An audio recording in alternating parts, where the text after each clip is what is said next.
Hello students, तो आज के वीडियो में हम सीख रहे कॉस्ट अकाउंटिंग 2 पढ़तर हिसाबी पद्धति 2। आज का वीडियो दोनों मीडियम के लिए यूज़फुल रहेगा। मैं दोनों मीडियम में कंप्लीट एक्सप्लेन करूँगा। जो चैप्टर हम सीख रहे उसका नाम है लिमिटिंग फैक्टर एनालिसिस, मर्यादित परिबलों विश्लेषण। आज हम इस चैप्टर के 2 इंपॉर्टेंट प्रैक्टिकल सम्स आज हम सॉल्व करेंगे, जिससे आज के वीडियो से ये चैप्टर आपको 80 से 90% समझ में आ जाने वाला है। इसके बाद कंटिन्यू इसके वीडियो आने वाला है, इसलिए सीरीज वाइज जरूर देखिएगा तो ये चैप्टर आपको क्लियर हो जाने वाला है। तो आज जो हम सम सॉल्व करेंगे वो रहेगा स्टार्टिंग का फर्स्ट सम और सेकंड सम्स। पहले अगर बेसिक बताओ इस चैप्टर में है क्या और पूछा क्या जाता है। जैसा चैप्टर का नाम है लिमिटिंग फैक्टर, मर्यादित परिबल, इसका मतलब कंपनी के पास कुछ लिमिट होती है। 2 वस्तु की ही लिमिट होती है। एक तो जो प्रोडक्ट वस्तु बनाने के लिए जो माल सामान जो मटेरियल चाहिए उसका, या फिर सेकंड उसको बनाने के लिए जो कलाक लगते हैं, जो आवर होते हैं, लेबर आवर, वो इन दोनों में से किसी का भी उसको लिमिटेशन हो सकता है। अभी लिमिटेशन होने की वजह से जो भी वस्तु या जो प्रोडक्ट वो बनाती है तो उसको कौन से प्रोडक्ट कितने बनाने चाहिए जिससे वो मैक्सिमम प्रॉफिट, महत्तम नफ़ो कमा सके, ये हमें फाइंड आउट करना रहता है। इस टाइप का सम्स में पूछा जाता है। तो आज हम दोनों टाइप के सम्स सीख रहे। एक हमारा माल सामान मटेरियल का जब लिमिटेशन हो तब, और सेकंड जो हमारा मजूर लेबर होता है, ठीक है, लेबर आवर होते हैं, ठीक है, मजूर कलाक, वो अगर लिमिटेड हो तो हमें कौन सा प्रोडक्ट कितना बनाना चाहिए जिससे मैक्सिमम प्रॉफिट कमा सके। तो दोनों टाइप के सम्स आज हम क्लियर करेंगे, जिससे आपको इस चैप्टर का बेसिक आज के वीडियो से क्लियर हो जाएगा। फिर आने वाले वीडियो में इसके अलग अलग टाइप के सारे सम्स हम सीखेंगे तो आपको इजीली क्लियर हो जाएगा। इसलिए आज का वीडियो प्लीज़ एंड तक जरूर देखिएगा। यहाँ पर मैं गुजराती मीडियम की बुक यूज़ कर रहा हूँ, लेकिन लिखते टाइम, समझाते टाइम इंग्लिश गुजराती में दोनों में आपको समझाने वाला हूँ, इसलिए दोनों मीडियम के स्टूडेंट्स के लिए कंप्लीट यूजफुल रहेगा। तो चलिए वीडियो को स्टार्ट करते हैं। वैसे बोलना चाहूँगा इस टाइप का जो सम्स है जिसे हम सीमांत पड़तर मार्जिनल कोस्टिंग बोलते हैं, उस मेथड से सॉल्व करते हैं, जो बीकॉम लेवल में आपने सीखा हुआ होगा, जो 3rd ईयर में हमारा आया था। तो थोड़ा बहुत आप जानते होंगे, वरना कोई बात नहीं, बेसिक से आपको मैं समझाऊंगा। स्टार्ट करते हैं फर्स्ट सम, ठीक है। वीडियो एंटर देखिए, आपको क्लियर हो जाने वाला है। यहाँ पर पहले सम्स की इन्फॉर्मेशन जो दी है वो हम रीड कर लेते हैं, फिर solution step by step start करेंगे। तो यहाँ पर एक कंपनी है, वो 2 वस्तु बनाती है, 2 प्रोडक्ट बनाती है, उसका नाम है ए और बी। अब ए बी बनाने के लिए उसके पास जो माल सामग्री, जो मटेरियल लगता है, जो काचा माल या रॉ मटेरियल जो यूज़ होता होगा प्रोडक्ट बनाने में, वो लिमिटेड है, पुरवठा मर्यादित, ठीक है, लिमिटेड है। अब इस लिमिट की वजह से, ठीक है, वो ए का हाईएस्ट 1000 यूनिट बना सकता है या बी का 500 बना सकता है, इतना ही उत्पादन वो कर सकता है। और साथ साथ में ए को बनाने के लिए कितना किलो लगता है, एक यूनिट को बनाने में 10 किलो माल सामान वापराया जाता है, और बी को एक यूनिट बनाने में, बी की एक प्रोडक्ट वस्तु बनाने में 8 किलोग्राम माल लगता है, ठीक है। और उसका टोटल माल सामग्री जो मटेरियल है वो कितना है, 11000 किलो है, ठीक है। एंड तक आपको क्लियर हो जाने वाला है। फिर हमको उन दोनों की वेचाण सेलिंग प्राइस दी गई है, साथ साथ में चलित वेरिएबल प्राइस दी गई। हमें फाइंड आउट क्या करना है, महत्तम नफो, मैक्सिमम प्रॉफिट कमाने के लिए ये दोनों वस्तु की कितला, ठीक है, कौन सी वस्तु का कितना उत्पादन करना चाहिए, प्रोडक्शन करना चाहिए, जिससे हमको मैक्सिमम प्रॉफिट, महत्तम नफो कमाने को मिले। समझ गए होंगे। यहाँ पर माल सामान मटेरियल की लिमिटेशन बताई गई है। तो चलिए सॉल्यूशन स्टार्ट करते हैं। स्टेप बाय स्टेप मैं आपको सिखाऊंगा, इजीली आपको समझ में आ जाने वाला है। तो फर्स्ट स्टेप, जब भी इस टाइप का सम्स हो तो पहले स्टेप में हमको निकालना रहता है, इंग्लिश गुजराती दोनों में लिखूंगा, कॉन्ट्रीब्यूशन निकालना रहता है।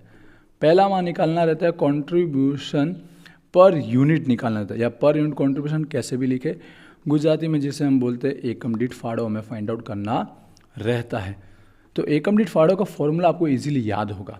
हमारा फॉर्मूला जो रहता है वो रहता है selling price, selling price minus, selling price या सेल्स प्राइस माइनस होता है वेरिएबल, माइनस क्या करते हैं हम लोग, वेरिएबल प्राइस माइनस करते हैं, सेलिंग माइनस वेरिएबल, ठीक है, गुजराती में समझ गए होंगे, वेचाण कीमत माइनस चलित कीमत, ठीक है, चलित कीमत। तो चलिए यहाँ पर 2 है वस्तु, दोनों का निकालना ए और बी का। तो ए का सेलिंग प्राइस देखेंगे तो कितना दिया गया है, ए का जो सेलिंग प्राइस है वो दिया गया है 80 और बी का सेलिंग प्राइस दिया गया है 60। साथ साथ में दोनों की जो चलित है, जो वेरिएबल है, वो दिया गया है 55 और 30 दिया गया है, दोनों की वैल्यू दी गई है। यहाँ पर सेलिंग प्राइस दी गई थी इसकी 80, इसकी दी गई थी 60। वहीं पर चलित वेरिएबल की बात करते हैं, यहाँ दिया था 55 और यहाँ दिया गया था 30। क्या करना है, माइनस करना है, माइनस करेंगे तो यहाँ पर मिलेगा 25, यहाँ पे मिलेगा 30। तो फर्स्ट स्टेप क्लियर हुआ, ये हमने निकाला है फाड़ो, ये कॉन्ट्रीब्यूशन हमने फाइंड आउट किया। सेकेंड स्टेप और सबसे मेन स्टेप, जिस चीज़ की हमको लिमिट बताई गई है उसके अकॉर्डिंग उसका कॉन्ट्रीब्यूशन फाड़ो निकालना रहेगा। या तो माल सामान मटेरियल होगा या कलाक आवर्स होंगे। तो यहाँ पर इसको हम नाम देते हैं की फैक्टर। क्या नाम देते हैं? की फैक्टर, जिसको हम चाबी रूप बोलते हैं। की फैक्टर कंट्रीब्यूशन एस पर की फैक्टर, ठीक है। अगेन हम कंट्रीब्यूशन निकाल रहे हैं पर एस पर की फैक्टर, और की फैक्टर यहाँ पे क्या? मटेरियल। लिमिटेशन किसकी बताई गई है? मटेरियल की लिमिटेशन बताई गई है। गुजराती में लिखेंगे चाबी रूप परिबળ, चाबी रूप परिबળ या चाबी रूप फाड़ो, जो हम निकालेंगे माल सामान के बेस पर। तो इसके लिए क्या करना है? बहुत सिंपल है, जो हमने स्पेशल फाड़ो निकाला हुआ है वो वाला फाड़ो और डिवाइड में करेंगे। जो भी लिमिटेशन बताई गई थी, जो की फैक्टर चाबी रूप जिसे हम बोलते हैं, वो मटेरियल का बताया गया था, माल सामान। तो डिवाइड में क्या कर लेंगे? माल सामान लिखो, ठीक है, या फिर किलोग्राम लिखो तो भी चलेगा। तो देखिए ए और बी दोनों का सॉल्व करना है इसी तरह। तो दोनों का जो कॉन्ट्रीब्यूशन आया है वो सेम, इट इज पहले राइट डाउन कर देंगे 25 और 30। उसमें डिवाइड कीजिए, जो माल सामान लगता है एक एक वस्तु बनाने में, तो एक वस्तु एक यूनिट बनने में 10 किलोग्राम लगता है माल सामान मटेरियल, और बी की एक वस्तु बनाने में 8 किलोग्राम लगता है। क्लियर हुआ होगा? यहाँ पर 10 किलोग्राम लगता है और यहाँ पर 8 किलोग्राम लगता है। तो यहाँ पर निकल के आएगा माल सामान के बेस पर जो फाड़ो जो कॉन्ट्रीब्यूशन निकलेगा, यहाँ पर 2.5 रुपीज़, ये रुपीज़ में आया, रुपीज़ निकलेगा, या 3.75 रुपीज़ निकलेगा। और यही इंपॉर्टेंट है इस सम्स के अंदर। इसी के बेस पर आगे सारा प्रोडक्शन होगा, इसी के बेस पर हम डिसाइड करेंगे कि किसका सबसे पहले हमको प्रोडक्शन करना चाहिए। अब यहाँ पर थर्ड स्टेप, ठीक है, जो यहाँ पर मैं लिख के बता देता हूँ। थर्ड स्टेप जिससे हम बोलते हैं उत्पादन, प्रोडक्शन बोलते हैं, ठीक है। अब प्रोडक्शन के लिए यहाँ पर माल सामान बताएगा, तो कुल माल सामान कितना है वो लिखेंगे। माल सामान के बेस पर प्रोडक्शन करना है, कुल माल सामान, ठीक है। टोटल रॉ मटेरियल लिखो या फिर मटेरियल लिखो जो अवेलेबल है हमारे पास कंपनी में, वो कितना है। तो टोटल मटेरियल जो हमारे पास है वो बताया गया है टोटल 11,000 किलोग्राम है। जो माल सामान जो मटेरियल है उपलब्ध जत्था जो है क्वांटिटी, वो टोटल 11,000 किलोग्राम की है। अब इस 11,000 में से देखिए हम लोग बनाना शुरू करेंगे ये जो दो प्रोडक्ट हमारे पास जो है। अब सबसे पहले कौन सा बनाएंगे, ए और बी में से? तो सेकेंड स्टेप में याद रखिएगा जो हाईएस्ट होगा, यहाँ 2.5 है या 3.75 है, तो हाईएस्ट कितना है 3.7। इसका मतलब इसके ना ज़्यादा बेनिफिट मिलेगा। ये जो कंट्रीब्यूशन है जो फाड़ो हाईएस्ट होने की वजह से यहाँ से हमको जो नफ़ो जो प्रॉफिट सबसे ज़्यादा कमाने को मिलेगा। इसलिए सबसे पहले बी का करेंगे, जो हाईएस्ट होगा उसी का सबसे पहले प्रोडक्शन करेंगे और इसका पूरा करेंगे। बी का प्रोडक्शन करेंगे हम लोग, बी का प्रोडक्शन, ठीक है, गुजराती इंग्लिश दोनों लिख रहा हूँ, समझ रहे होंगे।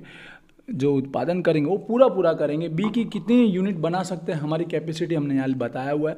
ए के लिए 1000 बताया तो बी के लिए 500 बताया, तो बी की पूरी 500 यूनिट बनाएंगे। जो 500 यूनिट है 500 ए का में पूरा बनाएंगे। या माल सामान तो माल सामान का ही इंटू करना है। बी की एक यूनिट बनाने में कितना माल सामान लगता है? बी की एक यूनिट बनाने में 8 किलोग्राम माल सामान यूज़ होता है। 8 किलोग्राम, तो 8 किलोग्राम का इंटू कीजिए, तो 8 के अकॉर्डिंग कितना माल सामान वापरा जाएगा? 500 यूनिट तो बन ही जाएगी पूरी।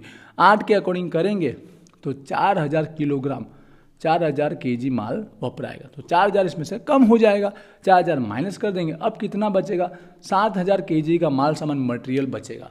अब ये यूज़ करेंगे सेकंड जो प्रोडक्ट बचेगा उसको बनाने में। सेकंड कौन बचा? ए बनाने में। और ए की पूरी यूनिट नहीं बन पाएगी, तो ए की कितनी बनेगी वो निकालना रहेगा।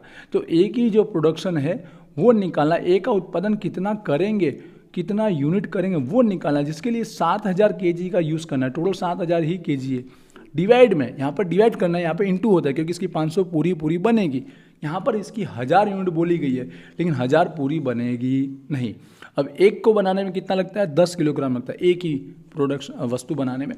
तो डिवाइड में कीजिए 10 केजी।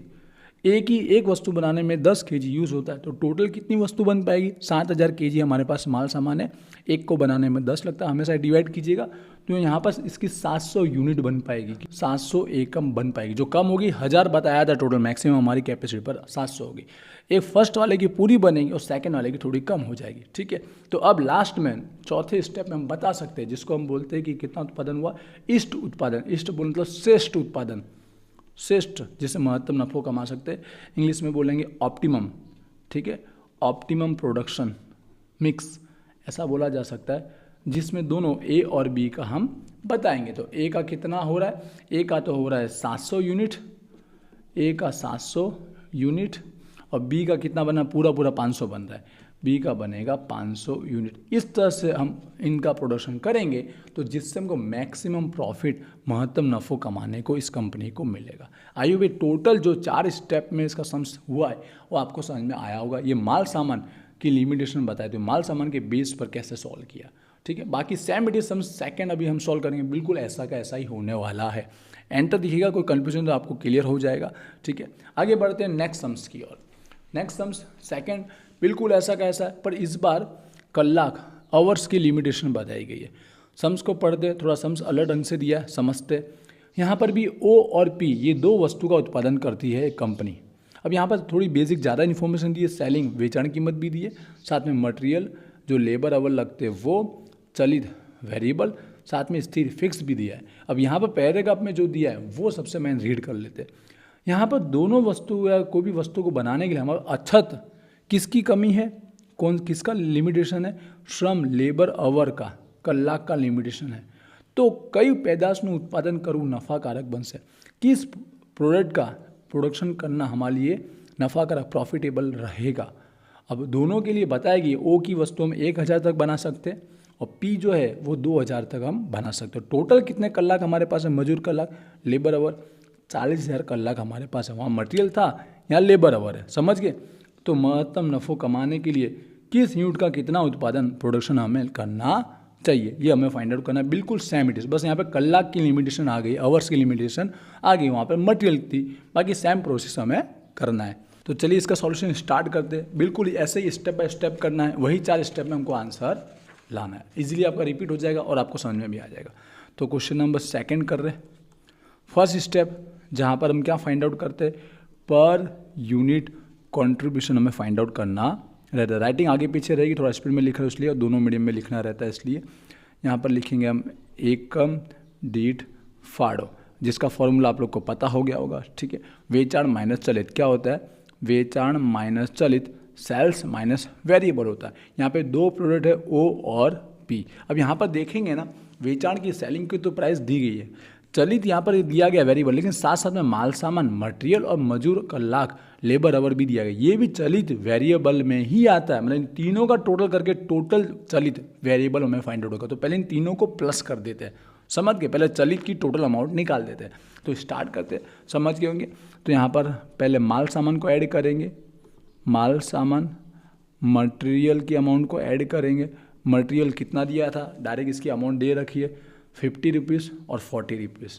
तो मटेरियल है यहाँ पर 50 और 40 रुपीज़। साथ साथ में क्या है, मजदूर कलाक या मजूरी जिसको बोल सकते हैं, लेबर बोल सकते हैं, या वेजिस इसको बोल सकते हैं। तो वेजिस कितना लगेगा, 25 कलाक, कलाक मत लिखिए, 1 कलाक का 1 रुपया हम देते हैं, वेजिस देते हैं, मजूरी देते हैं। तो इंटू करके 2 रुपया, तो 2 का इंटू करना, 25 × 1, 25 रुपया मजूरी जाता है, वेजिस हमारा लगता है, जिसको हम वेतन बोलते हैं। यहाँ पे 10 कलाक है तो 1 रुपये के अकॉर्डिंग 10 रुपीज़ यहाँ पर लगता है। और लास्ट में दिया गया हमें चलित की अमाउंट दी है, वो भी प्लस कर देंगे। चलित वेरिएबल, और वेरिएबल के लिए यहाँ पे अमाउंट नहीं, परसेंट बोला गया, तो हो जाएगा 80% और 80%, अलग अलग परसेंट कुछ भी हो सकता है, 100% भी हो सकता है। किसका, मजूरी का बोला है, मजूरी वेजिस या लेबर का बोला है, जो हमने लेबर निकाला ना इसका बोला है 80%। कितना परसेंट बोला है, 80% बोला, दोनों में इक्वल बोला है। तो इसका 25 का 80% निकालेंगे तो कितना आ जाएगा, 20 रुपीज़ लगेगा चलित, समझ गए। 10 रुपीज़ का 80 करेंगे तो कितना आएगा, 8 आएगा। तो तीनों अमाउंट निकल गई, ये चलित हुआ। ये टोटल करेंगे तो तीनों का टोटल करने में चलित वेरिएबल का टोटल मिलेगा, यहाँ पर 95 और यहाँ पर 58। अब यहाँ पे उल्टा माइनस कर रहे हैं, वेचाण में से चलित करना चाहिए, अब चलित में से वेचाण कर रहे हैं, तो माइनस में आंसर मिल सकता है, पर माइनस में होगा नहीं, उसे इग्नोर करना है, ठीक है। अब माइनस करेंगे वेचाण कीमत, क्या माइनस करेंगे, वेचाण कीमत, सेलिंग प्राइस हम माइनस करेंगे। सेलिंग प्राइस कितना है, 145 और 98 दिया गया है, 145 और 98। आपको माइनस में दिख रहा होगा, वो माइनस में नहीं है, हम उल्टा माइनस कर रहे हैं, वेचाण माइनस चलित होता है इसके लिए, इसलिए प्लस में ही लिखिएगा। 50 रुपीज़ आएगा यहाँ पर कंट्रीब्यूशन, और यहाँ पर 40 रुपीज़ निकल के आएगा। फर्स्ट स्टेप हुआ क्लियर, आई होप ये आपको क्लियर हुआ होगा। सेकेंड स्टेप जो सबसे मेन है इस सम्स के लिए, सेकेंड स्टेप क्या होता है, चावी रूप फाड़ो, ठीक है, ऐसा बोल सकते हैं हम लोग।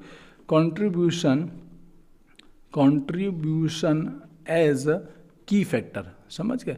चावी रूप की फैक्टर क्या बनेगा, जो यहाँ पर लिमिटेशन थी, यहाँ पर इस बार लिमिटेशन किसकी है हमारे पास, लेबर आवर की है, कलाक की लिमिटेशन है, तो यहाँ पर हम लोग कलाक लिख देंगे, ठीक है, कलाक आवर्स, ये हमारा चावी रूप बनेगा, की फैक्टर बनेगा। अब इसका फाड़ो कंट्रीब्यूशन हमें निकालना है, जो बहुत इजी हो जाएगा। ओ और पी, जो हमने फाड़ो निकाला है, जो कंट्रीब्यूशन निकाला है उसमें डिवाइड देना है, किसका, जो भी लिमिटेशन यहाँ बताइए, आवर्स बताइए ना, लेबर आवर पूरा लिखिएगा, लेबर आवर मजूर कलाक। तो पहले ये कंट्रीब्यूशन जो है वो लिखिए 50 और 40, इसमें डिवाइड करेंगे किसका, लेबर आवर का, मजूर कलाक का। कितने कलाक लगते हैं, 25 कलाक लगते हैं एक यूनिट के पीछे, और यहाँ पर 10 कलाक लगते हैं, तो डिवाइड में 25 आवर्स कलाक, यहाँ पे 10 कलाक, ठीक है। डिवाइड करके यहाँ पर इसका कॉन्ट्रीब्यूशन, इसका फाड़ो निकल के आएगा 2 रुपया, इसका ओ का हो गया 2, इसका होगा 4। अब इसी के बेस पर हमको पता चलता है कि किसका प्रोडक्शन हमको पहले करना चाहिए। सबसे हाईएस्ट किसका है, 4 रुपया पी का है, मतलब पी के अंदर ज़्यादा हमको नफ़ो प्रॉफिट कमाने को मिलेगा, तो पी का प्रोडक्शन सबसे पहले हमको करना चाहिए, फिर बाकी कलाक बचेंगे तो हम ओ का बनाएंगे, समझ गए। तो आगे थर्ड स्टेप जो हमारा मेन स्टेप रहेगा प्रोडक्शन का, उत्पादन का। तो अब यहाँ पर कुल कामदार कलाक, वहाँ पे माल सामान था इसलिए माल सामान में से हम माइनस करते जा रहे थे उत्पादन जिसका कर रहे थे। यहाँ मजूर कलाक है तो यहाँ पर लिखेंगे कुल मजूर कलाक, ठीक है, कुल मजूर कलाक को total labour our, total labour our, जिसमें से माइनस करते हुए जाएंगे जब प्रोडक्शन होता जाएगा। टोटल कितने कलाक अवेलेबल है जिसकी लिमिटेशन बताई गई है, 40,000 मजूर कलाक हमारे पास है। लेबर आवर टोटल कितने हैं, 40,000 है कंपनी के पास, 40,000 कलाक आवर्स, ठीक है। अब सबसे पहले किसका प्रोडक्शन करना है, जो हाईएस्ट होगा इसमें से, कितना है, पी का 4 जो सबसे हाईएस्ट है, तो पी का पहले प्रोडक्शन हम करेंगे, पी का उत्पादन हम लोग पहले करेंगे, और पी की जितनी यूनिट बना सकते हो सारी बना देंगे। पी की बनाने की हमारी कैपेसिटी कितनी है, पी के लिए ओ के लिए 1000 बताइए, तो पी के लिए कितना बताइए 2000, तो 2000 पूरी यूनिट इसकी बना देंगे। तो 2000 यूनिट इंटू में किसका करना है, कलाक का, यहाँ पे कलाक है ना टोटल, तो कलाक देखना है कि एक यूनिट बनाने के पीछे कितना कलाक लगता है। यहाँ पे देखना पी को एक यूनिट बनाने में 10 कलाक लगते हैं, तो 10 से इंटू कीजिए तो 2000 यूनिट बनेगा, और 10 कलाक के बेस पर टोटल 20,000 कलाक हमको लगेंगे, तो इसमें पी की 2000 यूनिट हमारी बन जाएगी। 20,000 इसमें से माइनस कर देंगे। अब हमारे पास कितने बचे, बाकी 20,000 कलाक बचे। अब इसमें दूसरी जो प्रोडक्ट है वस्तु वो बनाएंगे, जो क्या है ओ, इसमें ओ का उत्पादन करेंगे। अब इसमें ओ का सारे की सारी नहीं बनने वाली है, इसलिए क्या करना पड़ता है, डिवाइड करना पड़ता है। इस 20,000 कलाक में डिवाइड कीजिए, ओ की वस्तु बनाने के लिए कितने कलाक लगते हैं, 25, इसमें डिवाइड का सहारा लेना पड़ता है, समझ गए। 25 कलाक लगते हैं तो इसकी कितनी यूनिट बनेगी, 20,000 कलाक में ही हमको बनानी है सारी, तो 20,000 डिवाइड में 25 करेंगे तो इसकी जो यूनिट रहेगी वो 800 बन पाएगी, 800 यूनिट, 800 वस्तु इसकी बन पाएगी। तो पी का 2000 और ओ का कितना हुआ 800, ये हमारा फाइनल प्रोडक्शन होगा, समझ गए। जिसको 4 स्टेप में अलग से बताएंगे, जिसको हम बोलेंगे इष्ट उत्पादन, क्या बोलेंगे, इष्ट उत्पादन या श्रेष्ठ उत्पादन, इंग्लिश में समझ गए होंगे। ऑप्टिमम प्रोडक्शन, क्या बोलते हैं हम इसको, ऑप्टिमम प्रोडक्शन, जिसमें नाम है ओ और पी, ठीक है, ऊपर नीचे आगे पीछे हमारा चल सकता है। ओ की जो है 800 यूनिट बन रही है, तो पी की पूरी 2000 यूनिट बन रही है, तो इस वाइज प्रोडक्शन करेंगे तो इस कंपनी को महत्तम मैक्सिमम नफो प्रॉफिट कमाने को मिलेगा, इतने कलाक के अंदर ही काम हो जाएगा। तो इस तरह से ये सम्स हमारा कलाक वाला कंप्लीट हुआ। ये चारों स्टेप आपको बेसिकली क्लियर हो गए होंगे। अब आने वाले सम्स में आपको इजीली समझ में और अच्छे से आ गया। आई होप अगर आपको थोड़ा कन्फ्यूजन है तो दोबारा इस वीडियो को जरूर देखिएगा, जिससे आपको एक कंप्लीट समझ में आ जाएगा। आई होप आज की वीडियो से आपको हेल्प हुई होगी, ठीक है। बोलना चाहूँगा इंस्टाग्राम पर जरूर फॉलो कीजिएगा, जहाँ पर आपको सारी अपडेट मिल जाएगी। और अगर आपने एप्लीकेशन डाउनलोड नहीं किए तो प्लीज़ VGStudy एप्लीकेशन आप जरूर डाउनलोड करेंगे। आपके वहाँ सेमेस्टर का कोर्स अवेलेबल है, कोर्स में भी अगर ज्वाइन होंगे तो आपके प्रैक्टिकल सब्जेक्ट की तैयारी और अच्छे से हो जाने वाली है। मिलते हैं नेक्स्ट वीडियो में। Wish you all the best. Thank you.